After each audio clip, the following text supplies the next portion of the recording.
Ini antaranya based on pencarian lah ya yang dilakukan oleh generasi-generasi lah ya. Millennial ya, millennial antara kuat. Millennial ni antara sebelum 30 tahun lah yang mencari. Gen X, Gen saya lah ya, yang nak masuk kepada si 50-an. Boomers ni adalah mereka yang lahir daripada tahun 1970 ke belakang lah ya. Dan Gen Z ni adalah 1982 sampai something lah. Google ni dia dalam somewhere sini lah.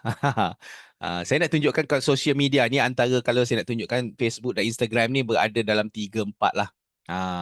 So that's why kalau saya nak ceritakan, kalau anda berada di dalam contohnya komponen Google, eloklah guna benda ni. Itu sebagai orang kata motivasi untuk anda guna pakai. Dan tak rugi pun sebab benda ni free. Ya. Dan sangat berpengaruh dari segi dia punya hasil dia. Okay. So cara dia anda sign in sahaja. So sign in ni saya tak nak lalukan proses dia terlampau lama sebab dia just anda ikut je proses dia.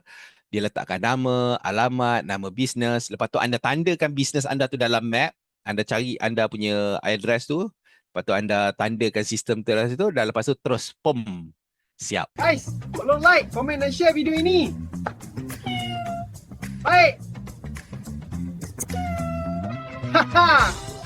Terima kasih.